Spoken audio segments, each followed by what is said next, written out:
Hello, ladies and gentlemen. It's our first program on modern investing on PODTV. My name is Sasha Star, and today's guests are Dr. Milan Sombarak. Welcome to the show. Thank you for inviting me, Sasha. Yes, always pleasure to have you. And Jim Eid from Eid Foundation. Welcome to the show, Jim. Thank you, Sasha. Great to be here. Great to be here. And so the new year started.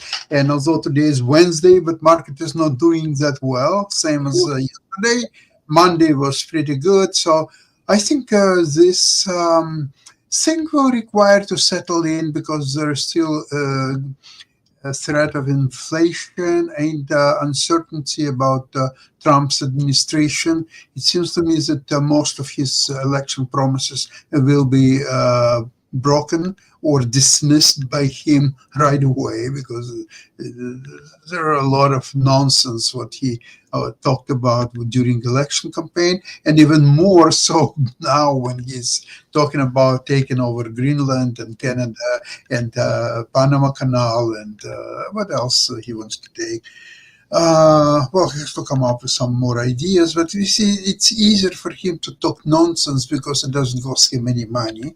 And yet there are so many comments and serious conversations about it. So he gets a lot of mileage out of nothing, just talking about absolute nothing. Now, where it matters, for example, his promise to finish a war in Ukraine in one day, there he's quiet. He's not saying, oh, wait a sec, it's not going to be in one day, it's going to be in 3 days, or in 9 days, or in 40 days, maybe. No, he's not talking about it at all, because he knows that he will fail madly in this respect, because there's so much hatred between Ukrainians and Russians that the war is impossible. Neither side, unless fully demolished, neither side will not accept any peaceful proposals, regardless what they are. There's simply no appetite for peace, simply because Putin, he hasn't shown any signs that he could negotiate in good faith, or even not in such a good faith, in some not so good faith. No signs at all. The bombardments of Ukrainian cities continues on as usual, and Trump, in my opinion, he doesn't have any cards to play against Putin. What is going to do? That they are going to go into nuclear war against you? No. So then what he's going to say? Putin, you're a good man. Please, let's do the peace. Oh, nice. Try harder. Donald, you know better. You try harder. Bring me something on the table. Bring me Alaska. Bring me Panama Canal. Bring Greenland. Okay, I'll wait until you'll take over Greenland and Panama Canal, and then you'll give it to me, and then we'll have peace in Ukraine. How about that, Donald? You know, Sasha, Putin has an impressive understanding of history. And Ukraine used to belong to the Soviet Union. Yep. So he wants it back. Some people might consider that reasonable. Like who? Well, Putin and his allies. Well, if he wants to do it, he has almost 3 years to do it, and he failed to do it. And how many more years you need? 15, 33, 75 years? What has to happen for Putin to take over Ukraine? What do you think, Milan? Well, he will be in office until he dies. And then I think then that he will be succeeded by someone like him. When you take a look at after the Russian Revolution and Joseph Stalin led the Soviet Union at that time, he was succeeded by Nikita Khrushchev, who was succeeded by Malenkov, and I don't know. And they were all the same until Gorbachev came along. Gorbachev made a difference. And so we are looking for the next Gorbachev to succeed Putin. But it will take a couple of 100 years, what do you say? Yeah, about that. Maybe longer. Yeah, but Donald wants to do it all in one day. So what's the way? How is he going to do it? Well, this show is about investing. Yeah. And what impact on investing does that scenario have? Very serious, in my opinion, very serious, because people cannot make long plans in investing where the war can not only escalate, but could tremendously expand. Because wait until China will attack Taiwan or have very serious threats to do so. Yeah. And United States and Donald Trump, they're doing everything to encourage China to do it, because he talks about tariff which will decimate American economy. And that's one of the reasons why stock market is struggling, because this tariffs is nothing which will make all products and services much more expensive for American people. China is not going to pay this 10% or 50%, regardless what the tariffs are. It's American people who are going to pay. So then what you going to do about it? Jim, what's your I opinion? have a different concern, which is unrelated to this, and that is that the stock market has been at an all-time high for a very long time. Over the last couple of 100 years, the stock market has returned about 10% annually, more or less, not inflation adjusted, about 6% annually, yes, inflation adjusted. Now it is way above that, so it has to correct. So Goldman Sachs and the Bank of America predict a decade of 0% to 1% returns on the stock market. I read it, yes. What are investors going to do during that period of time? Forget about Goldman Sachs recommendations. That's what investors are going to do. Well, it sort of makes sense based on what a couple of groups are doing. I'll mention that in a minute. But it makes sense on the historical basis, given what the stock market traditionally has returned. And it has done much more than that recently. It's way overpriced. So, for instance, Apple considered, I'm not sure who ranks these companies, but Apple has been considered the number one run company.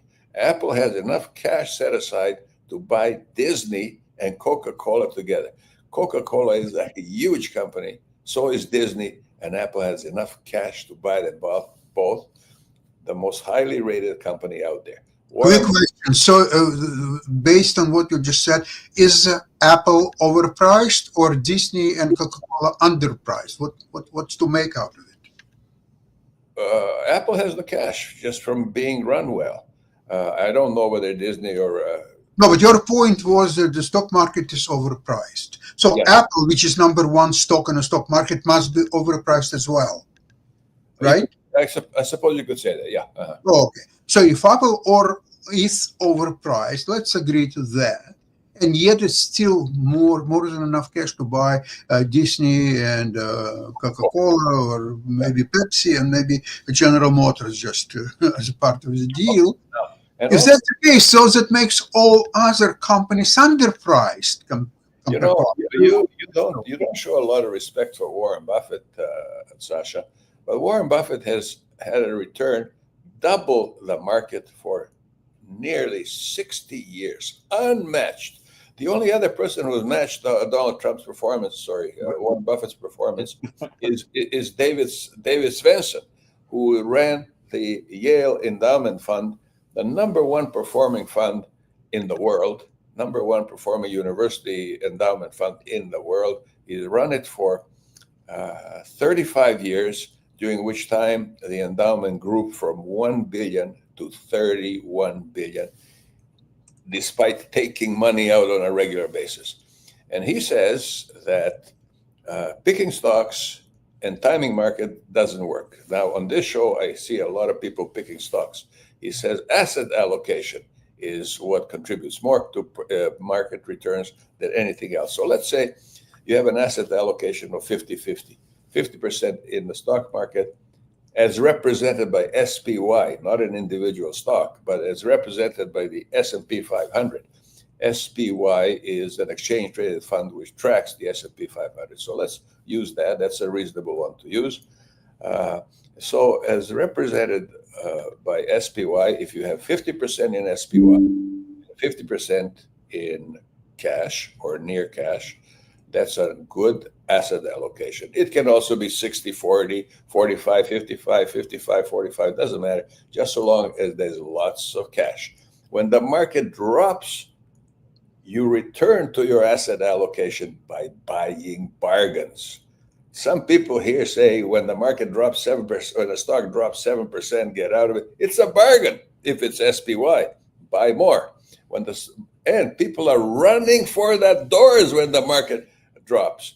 The people who drive across town to save a few bucks on groceries because they're cheaper, when the market is cheaper, they're running for the doors. At the other end, when the market is expensive and somewhere near the end, a high, instead of taking profits, people are jumping on board buying an expensive market. Well, let me respond to that, Milan. First of all, when you say there's a bargain because the stock dropped only 7%, so now it's a bargain, it's time to buy. In a day or two, it would be even bigger bargain, and because it will drop another 2-3%. Just a second. When it drops, How do you mitigate that? when it drops more, you buy more, but not a stock, the market itself. You know, empires have a 100% failure rate, as I keep saying, but the failure of the American empire is nowhere near in sight. All the money and personal and government money wants to be in the American dollar. So when the market drops, you're not looking at an individual stock. Yeah, that's true. An individual stock could fall out of bed and you lose everything. But the United States market is nowhere near doing that. So you own the market, not an individual stock. And when it becomes a bargain, you buy more. So, you know, I mentioned before a formula that I heard from a very successful dentist who was a little older than Buffett, who studied with the same teacher, who said, have a 50-50 asset allocation. And when the market drops 10%, spend a third of their money. If it drops another 10%, spend it all. Buy bargains. If it drops another 10%, borrow.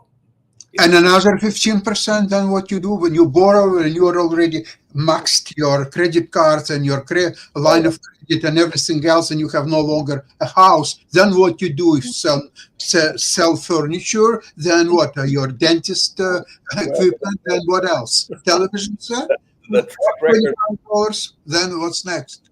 You sell your dog, you sell your Oh no! You start eating cat food? No.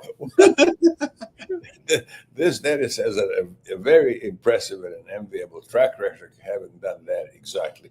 Because you know that as the S&P 500, the U.S. market drops, it will recover someday. And like I mentioned earlier, empires have a 100% failure rate, but the failure of the American empire is nowhere near in sight. So you're buying bargains, and that makes a lot of sense.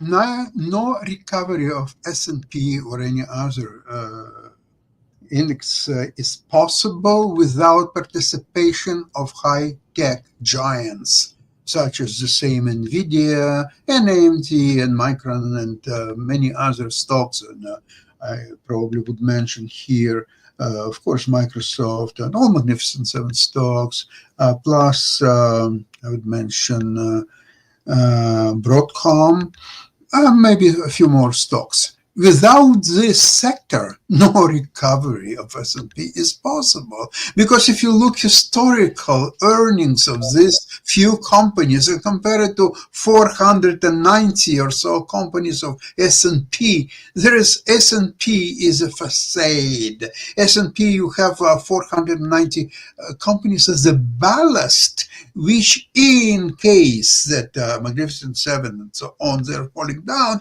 this ballast will keep you overall, it will mitigate a loss of Magnificent Seven. They will lose, say, 20%, but all this a gray mass of 490 companies will sort of mitigate it by, so the overall 500 will lose not 20%, but maybe only 7-8%, maybe 11% or so on. Okay, fine, but you can mitigate that by selling covered calls on this leading stock.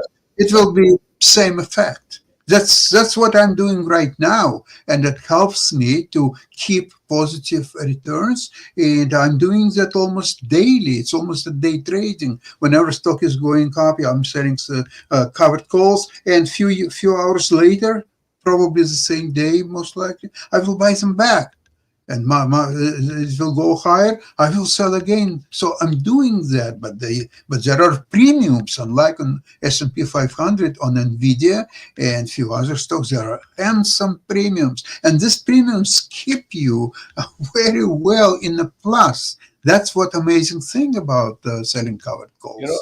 Sasha, when you're right, I agree with you. But Okay, when you are wrong, I cannot. absolutely, I agree. Yeah, that's what I would do. Is that's why. When somebody like David Svensson says that picking stocks or timing markets does not work, except in the short run. Yeah, some Sasha Starr, who is really a Mozart kind of a person when it comes to investing, you're not your average investor. Neither is James E. But the average investor, by the way, loses money on the market when the possibility of making serious money is there. So when David Svensson says that picking stocks and timing markets does not work, but asset allocation does, you have to listen to a man like that who led the most successful, worldly, more successful in the world university endowment at Yale, taking it from $1 billion to $31 billion with money taken out during the whole time. Milan, unfortunately, there is no universal advice coming either from him or Warren Buffett or some other gurus that is applicable to all market conditions and overall. It's kind of to say what he says. It's almost to say that, okay, here's the sun, it's a wonderful day. And at night you say, oh, it's dark, the sun is already down. It says nothing absolutely about the particular market condition. If you want to follow that, okay, fine. I don't have any problem with somebody putting 50% in cash and 50% in market. Okay, you enjoy it. Please do it and to see You what's. don't have any problem with somebody who takes a portfolio from 1 billion to 31 billion, do you? And so instead of a It's billion, different. It's a different market. Look at what Warren Buffett is losing his short by selling Apple of 215, and Apple would go to 255. And you want to tell me that Warren Buffett is the greatest investor of all time? Sorry, disagree. so Sasha, he doubled the stock market for more than 60 years. That's not impressive to you? No, his latest moves are absolutely disasters. If Yeah. he would be just a regular fund manager, he would be fired long time ago. Well, I mentioned earlier, I think that he is not making all the decisions anymore himself. There is a guy, Greg Abel, yeah, his name. He's a Canadian guy who is liable to succeed Warren Buffett. By the way, he plays hockey every day. So what does that tell you? So he is Let making maybe him stick to hockey, okay? Forget about investing. Let him stick to hockey.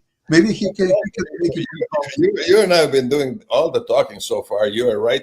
You are wrong, and I'm right. And we have James E. sitting here on the side, not saying anything. He's probably got more to say than both of us put together. So, James, what do you Well, Please.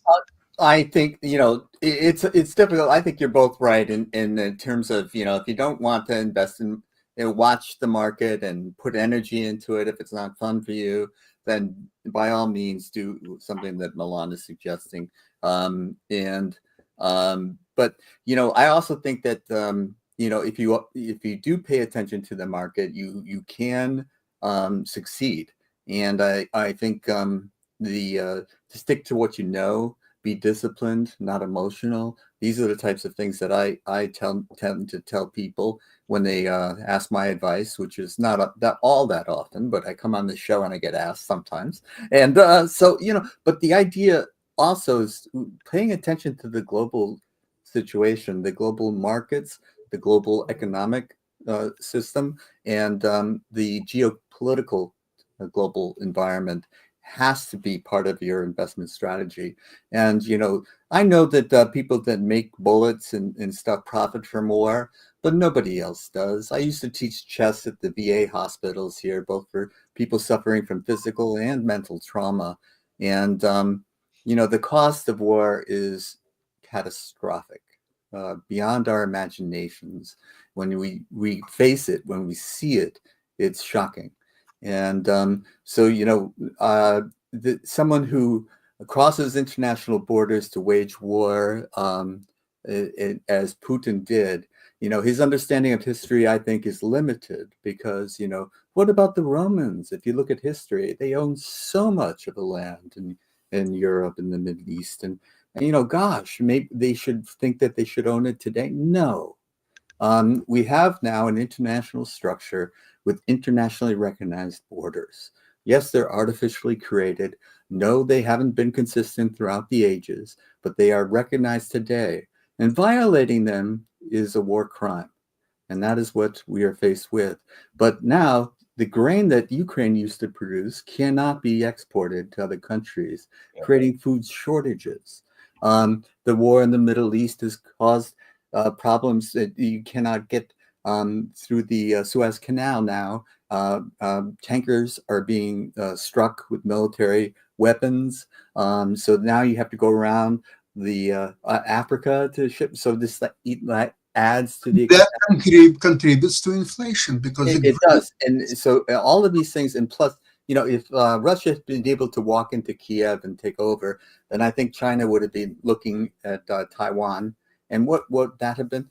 The consequences of that are going to be severe too. I do not think it's a slam dunk that they will, because they looked at what Putin did and what it's cost him, and now they're taking a second look and thinking twice about this. I think the CHIP Act that Biden initiated, or was initiated under his administration, was very smart. The Taiwan Semiconductor has a factory now in Arizona, and so we can make the chips here in the United States, which is a matter of national defense. And, if you want to talk about countries, that the second largest economy right now is China. And what are the bonds that they are issuing? What's the return that you get on those bonds? It's under 1%. And they're facing the deflation and almost the stagflation. They're reminding people of Japan in the 90s. So their economic outlook, and it's an aging population. The young people are trying to support a greatly expanded aging population. These are putting tremendous pressures on the government. The government is issuing stimulus after stimulus to try to support the economy, but there's no confidence anywhere that this is going to be sustainable. And so what will China do? Will this make them more militaristic so that they can take things? Maybe. But these things have to factor in to your thinking when you're turning into investing. So you have to be aware of what's going on in the world, and it affects you as an investor. And what's going on in the stock market now, and the stock market hates uncertainty. We don't know what the Trump administration is going to do. But when the talks of tariffs, as Shastra said, he was spot on. That's only going to cost the American people if he puts tariffs on unilateral tariffs. Now, tariffs that are targeted for someone who is undercutting artificially prices, that is a smart thing to do. But unilateral tariffs are just nonsensically stupid.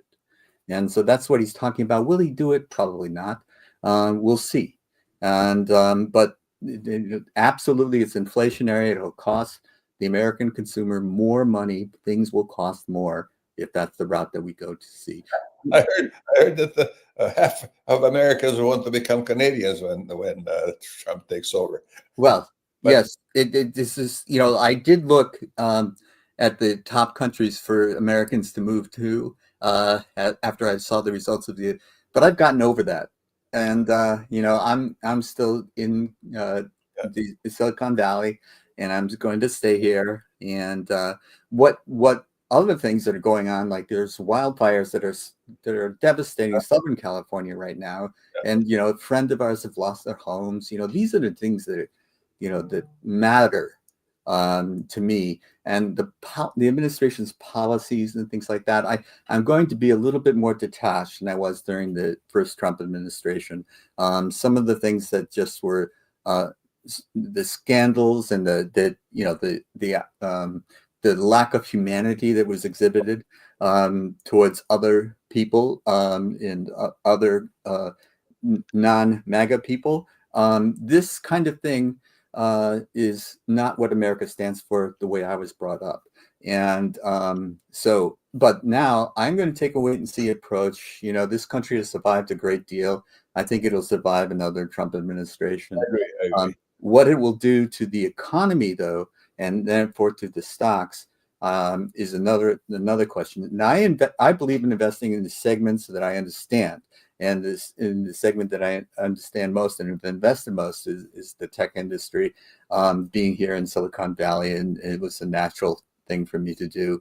And I do think that they are the leaders now. They continue to be the leaders. I still think the AI stocks, the companies, and you look at companies like you mentioned, Apple. They have a lot of cash. Do they have a lot of debt? No. So the companies that are strapped with debt are the ones that I avoid.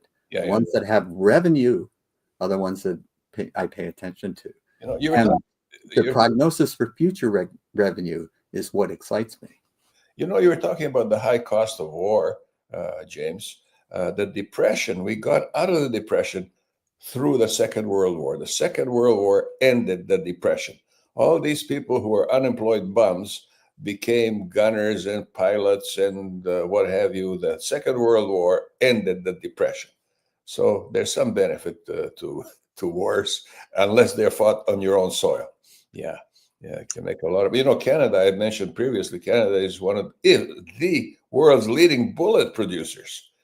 Who do you sell your bullets to in peacetime? So unless war comes to your country, you can make a lot of money out of war. Yeah. I wonder if Donald Trump is aware that Canada is a big bomb producer. If he's planning to invade Canada. War has been part of human history since the beginning of it, and right. There's no question about it. But the horrors of war, went to the Holocaust Museum in Hiroshima, and the horrors of war, just you can be numb to them, or when you experience them, you realize it doesn't matter how much profit someone makes. I'm surprised that nobody gives credit to Putin for finding the perfect formula in dealings with the Western United States. Now, one thing is that before there were talk about a threat of thermonuclear war, where everything will be destroyed or so on. Okay, that's understandable, and people are fearful of that. It's also understandable. But what he figured out is that the Western people in Europe, United States, they are much more fearful, not of the thermonuclear war, but the conventional war.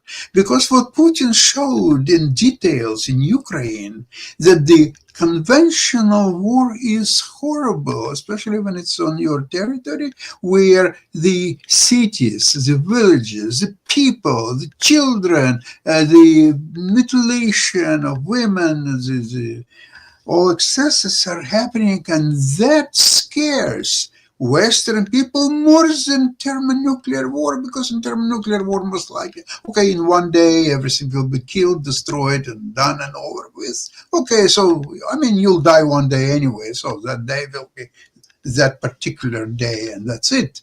Now, in a conventional war, the suffering may go on for years. And you can be tortured for years. Your economy will be destroyed. Your cities will be destroyed. Your family will be destroyed. This is even much more, in my opinion, fearful than a nuclear war. And Putin figured out that exactly. So this is why he's going unpunished with all atrocities, what he's doing in Ukraine. It's almost like class demonstration class. Okay, here is what we are looking at, guys. Okay, you want to fight me? It doesn't matter you win or you don't, but that's what's gonna happen to you in either case. Sasha, you're right. You're right. So here I agree with you. I was born in Belgrade in 1940, just as the Germans invaded, and Yugoslavia lost more people per capita during the Second World War than any other country. And you're right. Because it resisted. France did not resist, and it didn't lose so many people. The Yugoslavia, Vichy regime was allied with the Axis. They were allied with absolutely. Hitler. Yeah. There was some resistance, no question. There was some Oh resistance. yes. After the war, every Frenchman was in the resistance. Yeah. After the war, yeah, they done quite well. You see, now very interesting question we discussed briefly on the previous program about Tencent, the Chinese company, which was announced that um, it's now considered by U.S. Department of Defense as a Chinese military entity in a federal registered filing. Now, okay, so their stock went down on Monday, and now they're considering large stock buyback. So sometimes the quite interesting development may lead to potential investment ideas. Other than that, I really don't know how to comment on that. Jim, maybe you have some ideas? Oh no, that is not my area of expertise. I don't want to make comments about that, but I do think that like even the TikTok controversy, should it be banned? It should, because it's Chinese owned and this type of thing. I'm still a believer in engagement, and I think that trying to have a global economy is the way that you're going to develop a global community. For And the sure. way Yeah. that you do that is by free trade, and not with tariffs and not with punishments and not with barring and not with saying, but of course there are national defense issues. You don't want your intelligence stolen and those types of things. So there has to be some balance in there. But I hope that the people that are appointed to do those types of things and decision making are going to be competent. But one of the things that's interesting to me that's just developed is Facebook is going to step back from monitoring the political comments that were clearly incorrect, factually inaccurate, and they're no longer they're going to leave it to the user community to police it. And so that's an interesting thing because free speech advocacy I fully support, but also there has to be some mechanism for controlling punishing language and the types of things that are really defamation. And we used to say that you couldn't sue someone for defamation in the United States. You could in England, for example, but not in the United States. And that's changed. And now, so the legal system has to step up. And what kind of lawsuits? And I think if there's one word that I would abolish, it would be litigation. But we're facing more and more of it in the coming future. Mark, You can't do that because then Nick, one of the founders of the network, wouldn't have a job and everything right? because lawyers would be in deep trouble. But I think what Jacoby was asking, I'd love to hear maybe even Milan's thoughts about this and everything, is are we going to see even further sanctions and trade restrictions on particularly a particular part of the region? Because it does seem like after Tencent has been listed as basically a military company, and that's what the Pentagon did and everything, that maybe we're going to see even further sanctions and almost like a trade war. And I know we've had trade wars before, including trade wars with the Soviet Union. So we're going to see an increase in trade wars, and how will that impact what you are so big on, Milan, which is the stock market? Because the stock market took a plunge, well, at least Tencent took a plunge after this latest restriction. So we're going to see the stock market take a plunge because of what happened, and will that impact certain industries? That's why I mentioned gaming and AI and stuff like that, because certain industries are more in control by certain entities, and the Asian population definitely is very much into gaming and very much into AI and other things that are popular on the stock market. Regardless of anything except the stock market itself, it has to take a plunge because it is greatly overpriced. It cannot continue to rise. It could for a while yet, but it is greatly overpriced. And to match its historical record, it has to plunge and become a bargain. Interestingly, Obama, when he got elected, won the Nobel Prize. He started or maintained a war in every one of his 8 years in office. Now Trump doesn't smoke, doesn't drink, and has never started a war. Well, apparently, as I mentioned to Sasha on one of our other shows, Fact because check on that. there's a guest that I was going to reach out to, and hopefully they'll be coming on because we had a guest talking about Jimmy Carter yesterday and everything. But there's another guest that I reached out to because I had forgotten. Maybe you knew this, Jim, because you study history almost as well and probably even better than I do. But we have only not been in a war for 17 years. So out of the entire history of the Americas, there's only been 17 years that we've actually had peace, that we've not been involved in some conflict or another. I don't think you're right about that, Mark. After the Second World War, we had a longer period of peace, minor wars all over the place all the time. But after the Second World War, we had a longer period of peace than ever before until Putin and Ukraine. And The Korean War, Vietnam. Vietnam. Korean War, Vietnam. There's been conflicts in the United States that have been going on even after the war that you're referring to, Milan. So they might be considered Some minor covert, wars. some not so covert. Yeah, because even the war, speaking of people that Trump wants to take over and everything, even in Panama, there was a brief Panama war that we were involved in as well. But be that as it may, peace is still elusive. And these are the types of things that, a lot of times presidents get credit for things they don't deserve, and they get blamed for things they don't deserve. But it's just a shorthand way of saying that this happened during this time period. What we have experienced, as Milan said earlier, the unity coming together in the Second World War of the country, and it created turned factories around to produce different types of materials and got a different workforce involved and all that kind of stuff. The same type of thing was the man on the moon. We're going to put a man on the moon. Mm-hmm. That was also inspirational and unifying for the country. And then 60s were a very divisive time.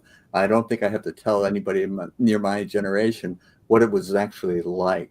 But there was the Vietnam War, there was the Democratic National Convention, there was all sorts of turmoil. Civil rights was tearing the country apart.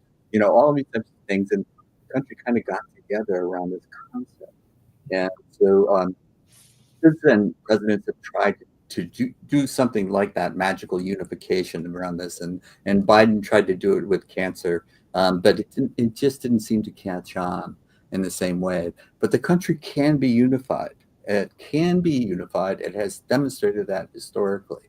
But we have to be aware of what history can teach us, but we cannot let history dictate our future. We can change, and it is up to each generation to affect change.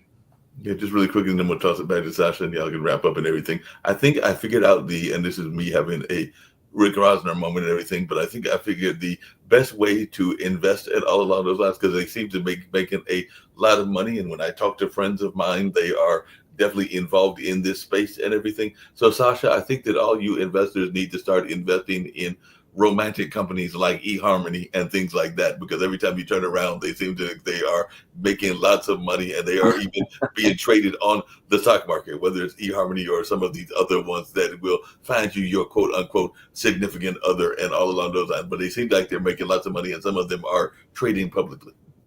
So how are they making money, Mark? Do you have any idea? They're making money off of memberships. They make money off of like the membership model, and then they will sometimes look for people that will testify that they met that way and that they got the success of their relationships. I mean, I don't care whether it's eHarmony or OkCupid, or there's ones that are designated to various. I thought my best man days were over, but I was the best man last year. Again, my best friend got remarried, and he met his now wife through JDate, which is another example of what Mark is talking about. Mark, how much they charge for a membership?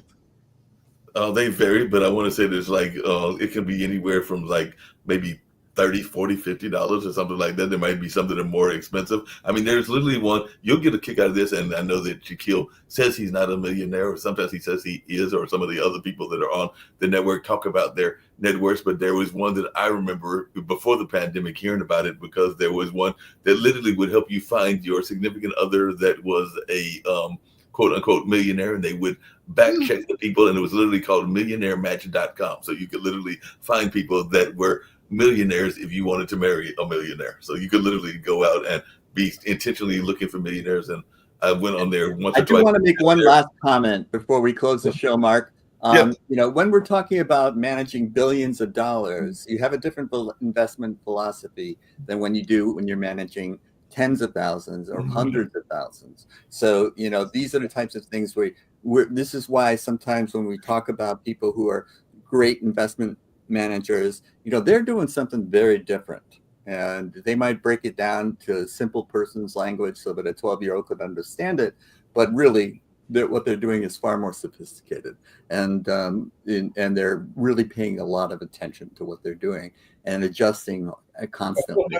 A full-time job for them. Yep. So, yeah.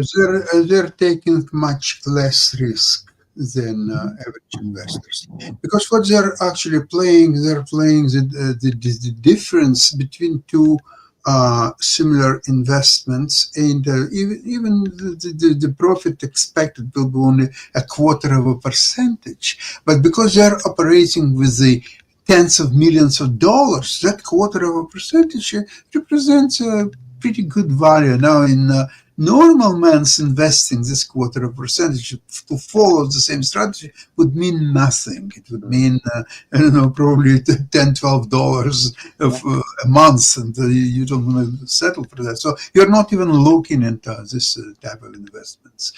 Well, gentlemen, I think it was a good show for the beginning of the year. So we got a little bit of a balanced view on all things. Sometimes we agree on what we're talking about. Sometimes we disagree, but that's good. That's how it should be. Thank you so much for today's program, and we'll see you next week, same place, same time. Bye-bye. Same channel. All right. Good luck to you. Bye-bye.